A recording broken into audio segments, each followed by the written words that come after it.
Well, welcome to the Stack of Stats podcast. I'm Pam Maldonado here, joined by Kelly in Vegas, and we're here to bring you our 5 against the spread contest picks for week 4 of the NFL.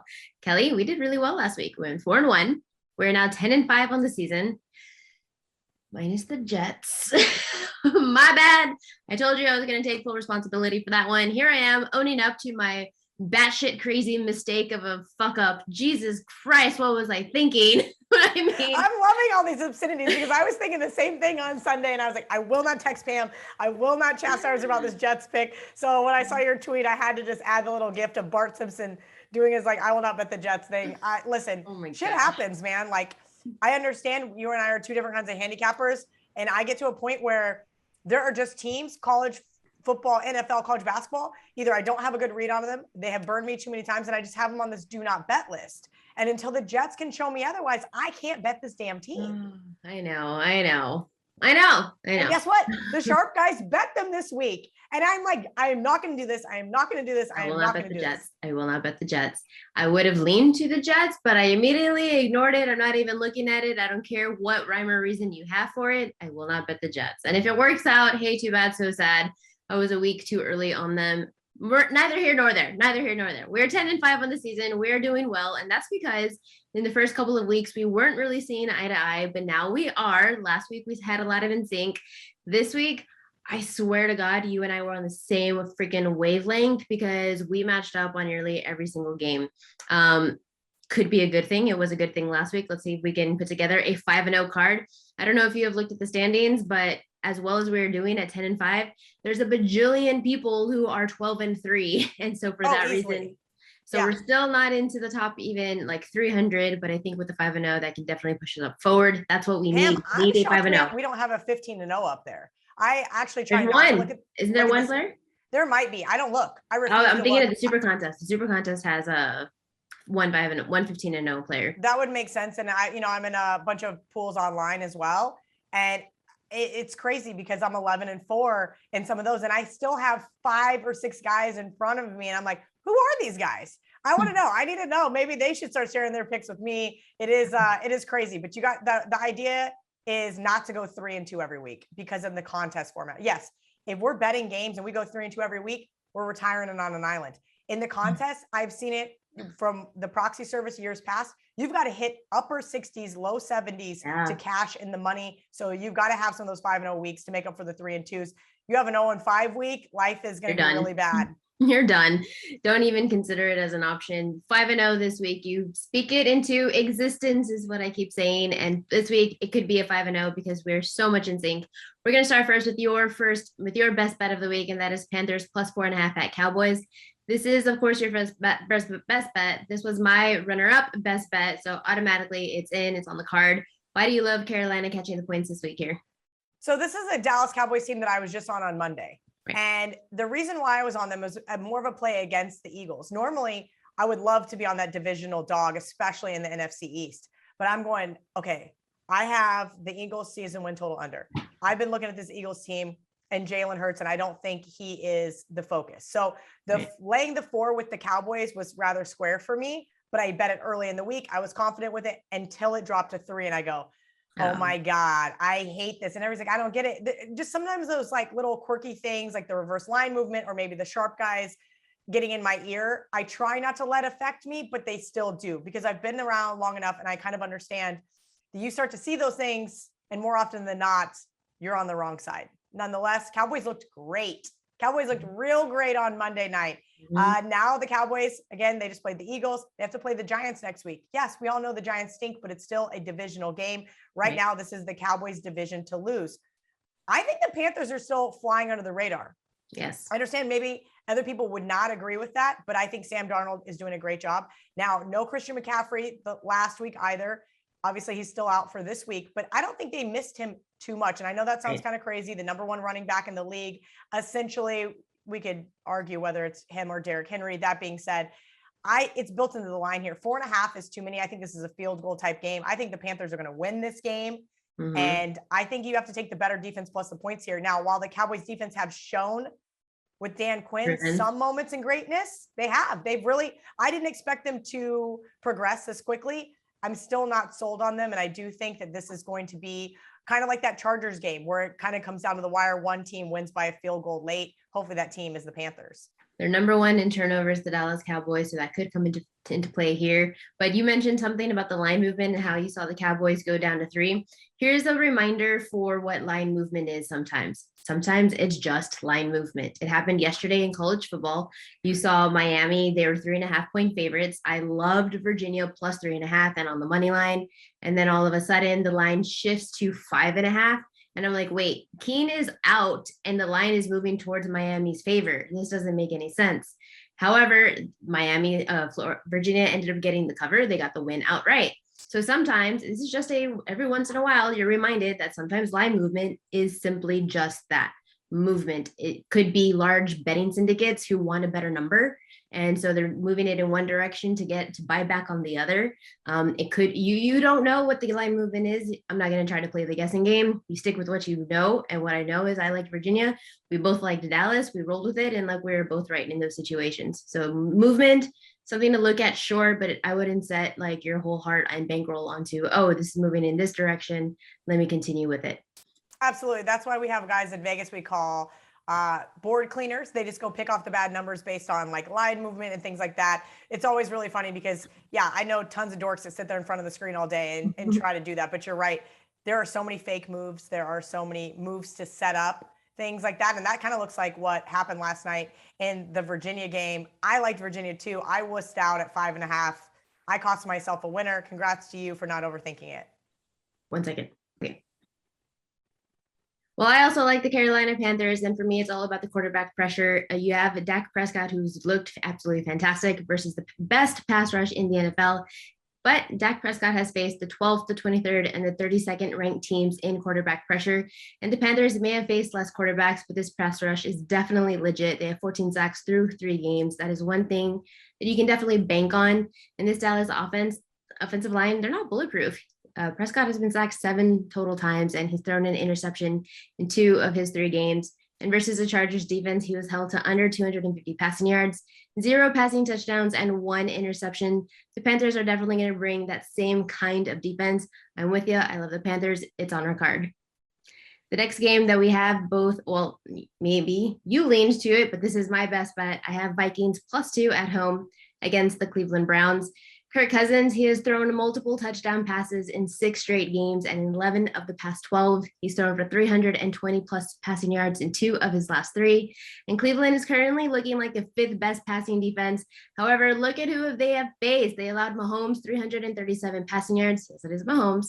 Still 3 passing touchdowns. And then they had Davis Mills in the second half against Houston. But to Tyrod Taylor allowed him to throw for 10 of 11 completions for 1 passing touchdown before he left from injury. And then they had Justin Fields in his first start under a Matt Nagy offense. So this Cleveland Browns passing defense is looking a little better than what the number indicates. And after last week's win over Seattle, Minnesota is now 10-3 against the spread as a home underdog under head coach Mike Zimmer. And excluding last year's season record because of no fans in the stands, you can now count him as 23-9-3 against the spread at home, period. And Mayfield, he was sacked 9 times this season, 5 of which came last week against the Bears. Chicago, they didn't have an offense to capitalize on a situation of the defense achievements. Minnesota does, and they're coming into this with the top 5 pass rush. I like Minnesota +2. They're going to come out with a win. I have them on the money line. What do you think?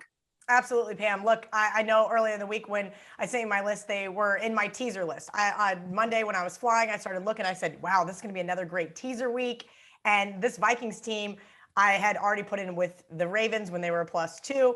I bet a lot of these early, and I have the Bengals with the Ravens. I have the Falcons with the Ravens. I have the Colts with the Ravens. I have the Saints with the Vikings. Every combination you could ever want, I bet it on Monday because I knew we were going to see these line moves. So I am with you. Actually, the Vikings is my 3rd favorite game this week. Now, I do still have some reservations about Kirk Cousins, as I always have, but you nailed it with Coach Zimmer. I have been in love and infatuated with him against the spread. I like that you took out last year, though, because I think you're right. That does say something. Minnesota doesn't get enough credit for their home field advantage, and that place gets absolutely rocking.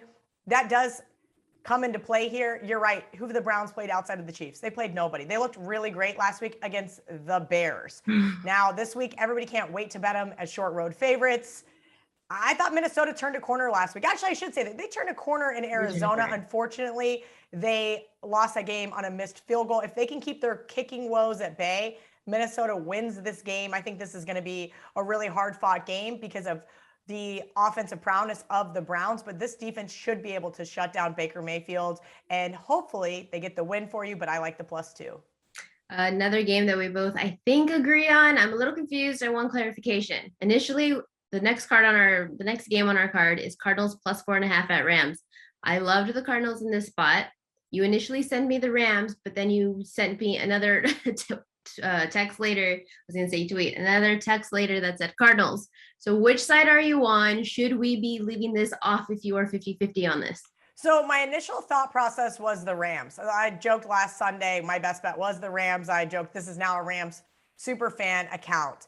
And so when I sent you my list early in the week, it was Rams -6. It had dropped to 4.5. Now, we just talked about not buying into too much of that hype, but that was a big money group to bet into it. Then I started looking at this Cardinals team, which is not a team that has really been on my radar as much. And as I started looking into it, we just talked about with the Cowboys, Eagles, I like those divisional dogs. I do like the Cardinals here. I think this is going to be one of those games that the Rams, Matt Stafford, and that offense is probably going to be tested. I think this is a field goal type game, so give us 4.5. We got to be on the Cardinals.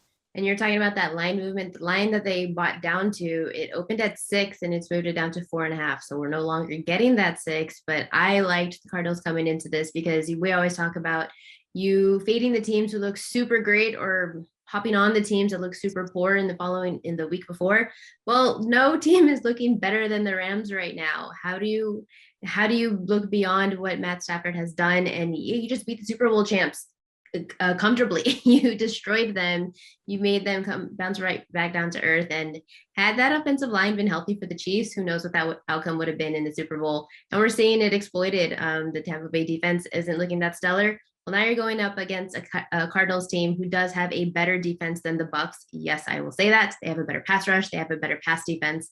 And how do you break up a good pass rush that the Rams have? Well, you have a mobile quarterback in Kyler Murray. The Rams are top 10 in blitz rate, and Murray versus the blitz, he's pretty freaking good. He's thrown 14 of 20 passes. He has 14 YPA and 4 scores. I really like the over in this game, so I don't know if that's beneficial to helping either side. But if you're going to tell me that Kyler Murray is going to be able to keep up with Stafford, if I like this over, then I like them. And the Rams, they haven't really looked great on the defense either. They allowed 8 YPA to Carson Wentz in week 1, 8 yards per pass to Brady. And then the worry, this is a worry. I don't typically look at trends in college football like ever, but in the NFL, I do. The Rams are 8-0, 7-0-1 against the spread against the Cardinals. Should we worry? I think it's tough because we have to look at it from this perspective. Yes, Cliff Kingsbury's been there for a few years now. Yes, Kyler Murray's been there for a few years now, and they do play each other twice a year. Yes. Yes, the Rams have a new quarterback in Stafford, and yes, early on, he does look better than Jared Goff, but you're right, this is still a divisional game. And it's actually really sad that at least one of these teams in the NFC West is not going to make the playoffs because this division looks awesome outside of the Seattle Seahawks, who I bet not to make the playoffs. So I hope it is them that is on the outside looking in by the end of the season. Then we are in agreement then. The Cardinals +4.5 is what we're rolling with. I swear, this is like the easiest week. You sent me your list and I was like, that was my 5. Perfect. Let's go with it. I don't think we disagreed on anything that you sent me. So the next one that we have is Raiders +3 at the Chargers. We are not getting 3.5. We are getting 3. I don't know if that's a continue on, but I'm not particularly impressed with the Chargers. They did let Mahomes had 2 interceptions in that game. There was 2 fumbles. One led to 7 points for the Chargers, one of those interceptions. And then they went from having red zone issues to converting all 5 red zone trips into scores last week. So they couldn't have played a more perfect game on offense. And then they definitely benefited from Kansas City falling all over themselves with some of those turnovers. And the Raiders, they've allowed just 2 passing touchdowns so far. And the Chargers, they are 5-5 against the spread as favorites. They are 3-4 against the spread as home favorites. You take the Chargers as dogs, and I just don't ever like to take them as favorites. What do you think? Well, that's exactly how I feel here about the Raiders. Last week I was on the Dolphins, and granted, I needed a late touchdown and John Gruden not to punch it in and kick the late field goal. That being said, that was quite the sweat with the 3 in the hook. If we were getting 3 in the hook here, this would be an absolute no-brainer. I like these divisional underdogs, as I just mentioned. I just touted the NFC West. The AFC West deserves a lot of credit as well for how well everybody is playing. The Raiders, I was not high on this team to start the year. I think there were about 2 teams that I was way off on. Washington football team and the Raiders would be the 2 that I had to say. So this Raiders team, I've upgraded a lot. I think this looks like a 3-point game, which is kind of unfortunate because we don't want to get that push. You do get a point for a push. You do get a point for the push. Half a point. Half a point for the push. Apologies. So it is one of those difficult type things here. But it's Raiders or pass for me. You're right. I don't want to lay points here with the Chargers. This Chargers team I was really high on, but they do have some volatility there, as you mentioned. I do think the Raiders defense has shown me some moments this year that we haven't seen. Like 2 years ago, this team had no interceptions. This team had hardly any sacks. And now we've seen the progression of them with Gruden. And now I think that they're the right side here. It is not a game that I love. I think I'll put it in the contest. I don't think I'm actually going to get to the window. But to me, it looks like Raiders or pass. I could not get to the window with the Chargers if I wanted to. Well, then let's table it for the contest and let's see what other options we come up with. The other game that we both agreed on was the Ravens +1 at the Broncos. The preseason projection for this line was Broncos as 3.5 underdogs. And now you're a favorite because you beat Daniel Jones, Trevor Lawrence, and Zach Wilson. I am not, that reason alone, I don't need to look at anything else. The Broncos have faced a whole bunch of nobodies, and I know that Lamar Jackson is coming into this with a maybe back injury because of his tumble that he took into the red zone celebrating against the Chiefs. He was back in practice today, so he should be a go. Why wouldn't we be taking the Ravens here? So, full disclosure, I'm a Broncos fan, Pam. I grew up a Broncos fan. I'm very happy to see Teddy start off 3-0. Why? Because I have the over 8.5 wins. I waited to bet that. I was like, please, for the love of God, Vic Fangio, please, please, please don't let Drew Lock be our starter. And so far, Teddy's looking really good. And Teddy in the underdog role has been excellent, going back to his days as a Saint. Nobody talks about that. We've asked them to cover as favorites against, as you mentioned, some very crappy teams. I literally tweeted on Monday, I go, in what world are the Broncos 2.5-point home favorites to the Ravens? Now, I may be setting my foot into a giant bear trap here and taking the bait with the Ravens. I tease the Ravens, as I mentioned earlier, every single which way. The Ravens are a better team here. Now, have they faltered in places like the Las Vegas Raiders, in Detroit last week? I'm sorry, that does not warrant this line move. My good buddy Las Vegas Chris tweeted earlier, don't buy into these look ahead lines. As you mentioned, they were 3.5-point favorites to start the season. They were 2.5-point road favorites last week before they almost lost to the Lions. Stop with this insanity. The line does not flip-flop because one team almost loses to the Lions. Now, I know we're only getting +1 here, but it's the right side. And this is a bet that I'll make all the time. This is not something that I even want to overthink. The line is wrong. The Ravens are the team who should be the favorite in this scenario. And in all fairness, the Lions, they're not exactly a crapshoot of a team. They are fighters, they're underdog roles, and they have a really good defense. They have a scrappy little defense. I watched them week 1 and they came roaring back against the Niners because they do not quit. They refuse to quit. And this is a Ravens team that had a nice lead against the Raiders. And what do? They took their foot off the gas. This is a team that knows you cannot take your foot off the gas against a rejuvenated Broncos offense. Broncos pass rush. You and I spoke about it last week, why you like the Jets. I'm a big Von Miller fan, but you're right. Nobody is getting pressure on these crappy quarterbacks. How are you going to get pressure on Lamar Jackson? So it is just one. So of course we're calling for the outright win, but I'm not overthinking it. That's our 4. We have at least 4, and then we have Raiders +3 as an option. I know that there was a couple of games that you liked, but one of those was the Patriots. If we were getting 7, the line is 6.5. I don't like that. Oh, that's scary for sure. Pam, like if we were getting 7, I think it would almost be a no-brainer, right? And I'm just sitting around waiting, like, please go to 7.5, please go to 7.5. And this is the contrarian in me. And the contrarian says, are you out of your mind? The narrative all week.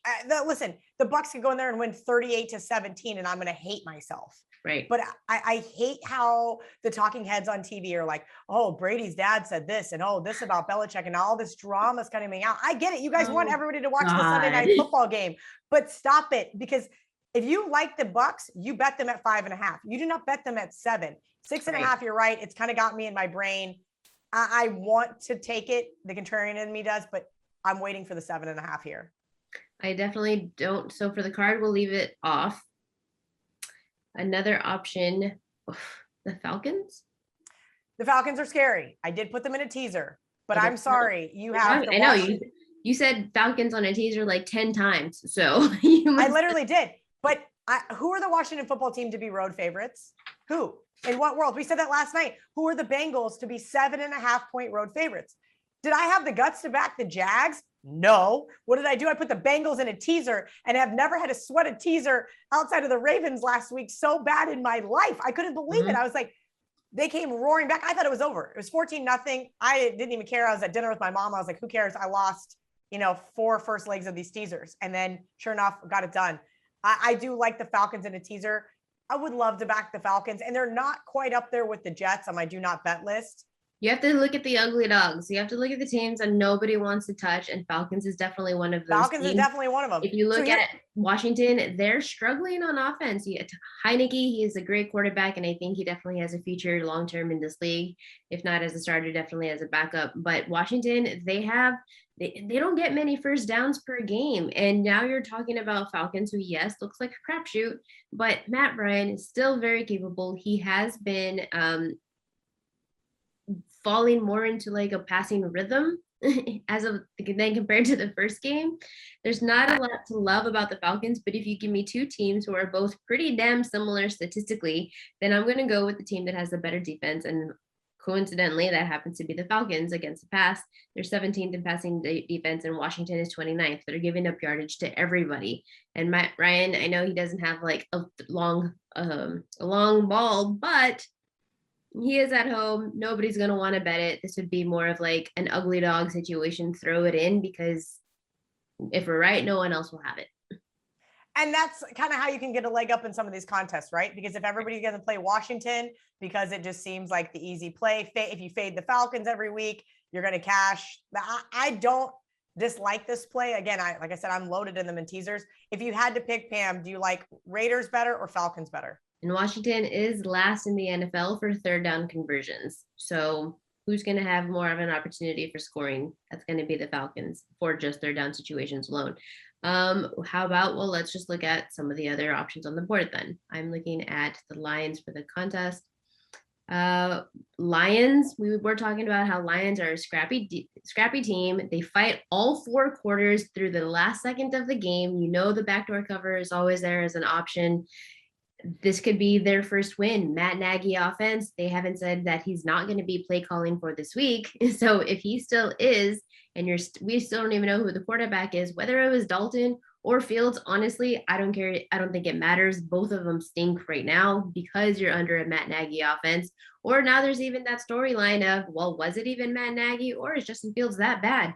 I think this team is just in shambles. You have your star, Allen Robinson, who has like 80 total yards through like 20 plus attempts. He has nothing. Receptions.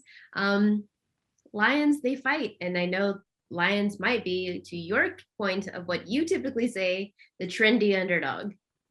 They are a trendy underdog, and how can they not be? Look how bad the Bears looked last week. And when the line came out and I'm looking at it, I'm like, oh my God, I'm going to bet the Bears this week, aren't I? Like, what a disaster. I was like, I'm going to wait till we see who the quarterback is, because, Matt Nagy is saying, oh, I'm going to look at all 3 quarterbacks. No, you're right. There's no drop off from Dalton to Fields. They both stink. I'm not sure why it's not going to be Nick Foles. If it was, I might actually consider the Bears here. When the line dropped to 2.5, somebody really liked the Lions this week at 3. Maybe it was just some sharp guys picking off that 3. That being said, at 2.5, I hammered the Lions in those same kind of 2-team teasers. I had no option other than to do it because it fit my narrative.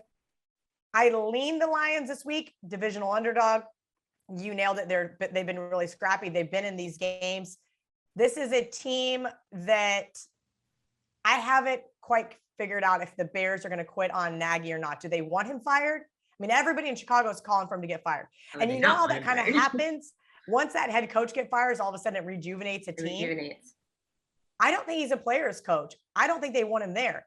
So why would you bet the Bears if you think that the players maybe might tank is the wrong word, but maybe have they quit on Nagy? That's the question. Until I can get that answer, I can't touch this Bears team. So it's Lions or pass for me. Just some stats to throw out for the Bears. We'll leave it off, but just some stats that could help you maybe stay off of them as well. Is Chicago is averaging 2.7 yards per passing play, the fewest in the NFL. The next closest is Miami at 4.7. So they're averaging 2 yards less. Chicago is averaging 2.9 yards per passing play on first downs. Detroit is, the Bears have just 2 offensive plays that have gained 20 or more yards through 3 weeks. And the Bears last week accrued just 1 net passing yard, the fewest in the league since the Bengals in 2009, who had 0. They are just atrocious. Like, this is not a team. This is not a team that I want to back. It's and like I said, it's Lions or pass. I think if you're asking who I like the most of the 3, I think it is Raiders. I do think the Raiders are going to be another popular dog. I think if we want to go complete contrarian, we go Falcons. And if we want to go third choice, I would say Lions. Absolutely. Raiders. Okay, last week we stuck with my 5th pick of doing the Jets, and well, look how well that will.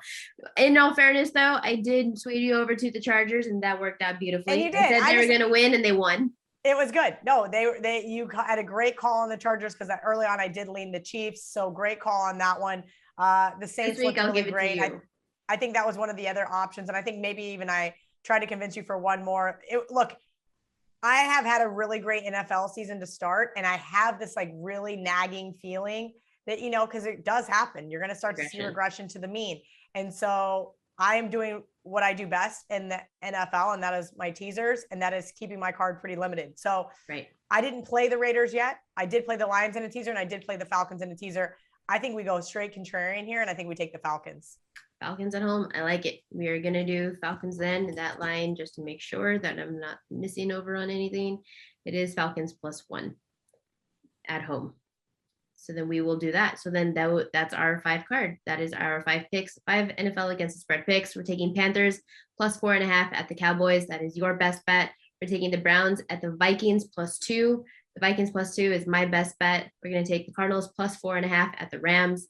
We laid off of Raiders at the Chargers. It's a little finicky. Instead, we're going to do the Ravens +1 at the Broncos, and we both settled on for our 5th pick, Falcons +1 at home against Washington. We just need those dogs to keep on barking, Pam, and we're going to have ourselves a 5-0 week. Watch what happens. The Raiders is going to cover and the Falcons will. No, I think both of those picks are it's tough. 5 picks against the spread is really tough. I'm in a pick 5 league and I'm in a pick 7 league. Pick 5, I'm 11-4. Pick 7, I'm 14-7. I mean, it's just, it is what it is. I mean, it gets tough, especially if you only like 3 games a week.